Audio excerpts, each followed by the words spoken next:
Alam nyo guys, every or once a week ako po mamili para sa store para hindi sayang dun sa biyahe.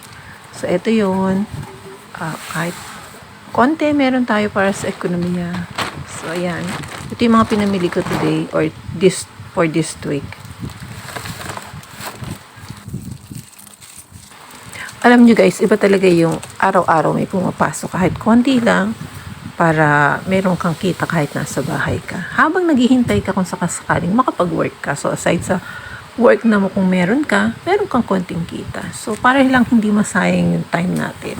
So ito yung ginagawa ko for the meantime. So hopefully may maiba naman ako this coming months or so.